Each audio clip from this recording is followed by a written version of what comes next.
আসসালামু আলাইকুম, welcome to Salma's kitchen. তৈরি করছি আজকে তেল ছাড়া এবং চুলায় রান্না করা ছাড়া আর রোদে দেওয়ার ঝামেলা ছাড়া জলপাইয়ের 2 রকমের আচার। এই 2টা আচারই খেতে অনেক দারুণ, খুবই মজা হয় খেতে এবং অনেক দিন ধরে সংরক্ষণ করে রাখা যায়। তো চলুন দেখিনি জলপাইয়ের একদমই সহজ এবং খুবই মজার 2 রকমের এই আচারের রেসিপিগুলো। তার জন্য এখানে আমি 1 কেজি পরিমাণ জলপাই ভালো করে ধুয়ে প্রতিটা জলপাই আলাদা আলাদাভাবে ভালো করে মুছে নিয়েছি। জলপাইয়ের যে কোনো আচার তৈরি করতে নিলে জলপাই ভালো করে মুছে নিতে হবে যেন কোনো পানি না থাকে। আমি সেভাবেই মুছে নিয়েছি। এখানে 1 কেজি পরিমাণ জলপাই আছে। আধা কেজি আমি একরকম ভাবে আচার বানাবো আর আরো আধা কেজি অন্যরকম ভাবে আচার বানাবো। এখন এই 1 কেজি পরিমাণ জলপাই থেকে অর্ধেকটা অর্থাৎ আধা কেজি পরিমাণ জলপাই কেটে নিব। কিভাবে কাটবো আমি একটু দেখাচ্ছি। একটা জলপাইকে আমি 4 দিক থেকে সমানভাবে কেটে নিব। এভাবে 4 দিক সমান করে কেটে নিব। অর্ধেকটা জলপাই অর্থাৎ আধা কেজি পরিমাণ জলপাই এভাবে কেটে নিলাম। এখন এর সাথে আরো কেটে নিব কিছু কাঁচা মরিচ এবং একটি লেবু। কাঁচা মরিচটাকে আমি কয়েক টুকরা করে নিব। লেবুটাকেও কেটে নিব।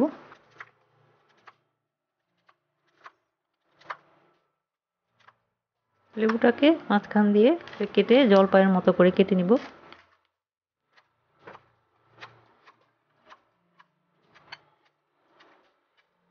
জলপাই, কাঁচা মরিচ আর লেবু কেটে নিলাম। বাকি যেটুকু রয়ে গেছে সেগুলো গ্রেটারের যে বড় ছিদ্রটা আছে এটা দিয়ে গ্রেট করে নিব। গ্রেট করে নিলাম। 2 রকম ভাবে জলপাই কাটা হয়ে গেলে এখন চলে যাচ্ছি আচার তৈরি করতে। এখন আমি জলপাই, লেবু আর কাঁচা মরিচ একটা মিক্সিং বোলের মধ্যে নিয়ে নিব। এবারে এর মধ্যে নিয়ে নিব 1/4 চা চামচ অর্থাৎ 1 চা চামচের 4 ভাগের 1 ভাগ পরিমাণ হলুদের গুঁড়া। হলুদের গুঁড়াটা দিয়ে হাতের সাহায্যে একটু মেখে নিব।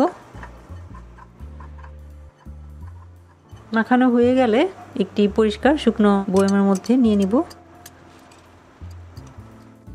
বয়মে ভরে নিলাম। এখন একটা মিশ্রণ তৈরি করব। একটা মিক্সিং বোলের মধ্যে নিয়ে নিব 1 কাপ পরিমাণ খাওয়ার পানি। এর মধ্যে নিয়ে নিব 1/3 কাপ পরিমাণ খাওয়ার লবণ, 1/4 কাপ পরিমাণ চিনি, 2 টেবিল চামচ পরিমাণ হোয়াইট ভিনেগার অর্থাৎ সাদা ভিনেগার। এখন এই সমস্ত উপকরণ একসাথে মিলিয়ে নিব। লবণ আর চিনি পানির সাথে গুলিয়ে যাওয়া পর্যন্ত এটাকে নেড়ে চেড়ে নিব। লবণ আর চিনি মোটামুটি গুলে গেলে এখান থেকে লবণ চিনি মেলানো মিশ্রণ নিয়ে জলপাই আচারের মধ্যে দিয়ে দিব। এমনভাবে দিতে হবে যেন জলপাই, লেবু, কাঁচা মরিচ এই পানির মিশ্রণটার নিচে থাকে, তাহলে আচারটা অনেক দিন ধরে ভালো থাকবে। হয়ে গেল তেল আর রান্না করা ছাড়া একরকম আচার। এই আচারটা প্রায় মাসখানেক ফ্রিজের বাইরে রেখে খাওয়া যাবে আর চাইলে সারা বছর ধরে ফ্রিজের মধ্যে রেখে আপনারা খেতে পারবেন আর চাইলে যে কোনো রান্নায় বা যে কোনো রেসিপিতে ব্যবহার করতে পারেন। এবারে বানাবো তেল ছাড়া এবং চুলায় রান্না করা ছাড়া জলপাইয়ের কুচি আচার, খুবই কম উপকরণ দিয়ে। সেই জন্য একটা মিক্সিং বোলের মধ্যে নিয়ে নিব প্রথমে গ্রেট করা জলপাই। এর মধ্যে প্রথমে নিব 1 চা চামচের 4 ভাগের 1 ভাগ পরিমাণ হলুদের গুঁড়া, আধা চা চামচ পরিমাণ লাল মরিচের গুঁড়া, আধা চা চামচ পরিমাণ লবণ।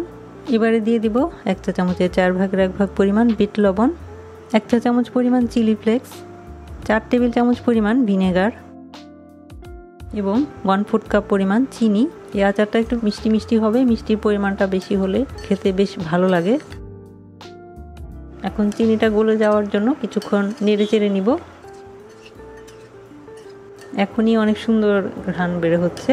এই 2 রকম আচারই কিন্তু একসাথে খাওয়া যাবে না। 3-4 দিন পর যখন সমস্ত কিছু একসাথে মিলে মিশে যাবে এবং জলপাইটা চিনি, লবণ, ঝাল এগুলো অ্যাবজর্ব করে নিবে তখন এটার আসল স্বাদটা পাওয়া যাবে। চিনিটা যখন এরকম গলে পানি বের হতে থাকবে, এই যে এই পর্যায়ে এটাকে বয়মের মধ্যে ঢেলে নিব। একটা পরিষ্কার শুকনো বয়ম নিতে হবে। এখন এর মধ্যে আচারটা ঢেলে নিব। সবটা ঢেলে নিলাম। এখন একটা শুকনো মরিচ শুকনো তাওয়ায় টেলে ছোট ছোট টুকরো করে কেটে এর উপরে দিয়ে দিব এবং সবার শেষে দিয়ে দিব 1 টেবিল চামচ পরিমাণ ভিনেগার।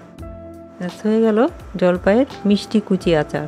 তৈরি হয়ে গেল রোদে দেওয়ার ঝামেলা ছাড়া, তেল ছাড়া এবং চুলায় রান্না করা ছাড়া 2 রকমের জলপাইয়ের আচার। এভাবে আপনারা ইচ্ছা করলে 2 রকম ভাবেই অথবা যে কোনো এক রকম ভাবে জলপাইয়ের আচার তৈরি করে অনেক দিন ধরে সংরক্ষণ করে খেতে পারেন। এই আচারটা সাথে সাথে খাওয়া যায় না, 3 থেকে 4 দিন পর যখন সমস্ত কিছু অ্যাবজর্ব করে নিবে তখন আচারটা খেতে অনেক বেশি মজা লাগে। 2টা আচারই খুবই মজার খেতে, একটা হচ্ছে লবণ আচার আর একটা হচ্ছে মিষ্টি আচার। তো আশা করছি জলপাইয়ের লবণ আচার এবং মিষ্টি আচারের এই 2 রকম আচার আপনারা তৈরি করে খাবেন এবং আশা করছি ভালো লাগবে। ভিডিওটি দেখার জন্য এবং এতক্ষণ সাথে থাকার জন্য অসংখ্য ধন্যবাদ। আশা করি ভিডিওটি ভালো লেগেছে। ভালো লাগলে লাইক বাটনে প্রেস করে উৎসাহিত করবেন এবং ফ্যামিলি ও ফ্রেন্ডসদের সাথে ভিডিওটি শেয়ার করে পাশে থাকবেন। আর সাবস্ক্রাইব করে পাশে থাকা বেল বাটনে প্রেস করে অল বাটনে ক্লিক করে নেবেন, তাহলে আমি ভিডিও দেওয়ার সাথে সাথে আপনারা তার নোটিফিকেশন পেয়ে যাবেন। সবাই অনেক অনেক ভালো থাকবেন। আমার আর আমার পরিবারের জন্য দোয়া করবেন। আল্লাহ হাফেজ।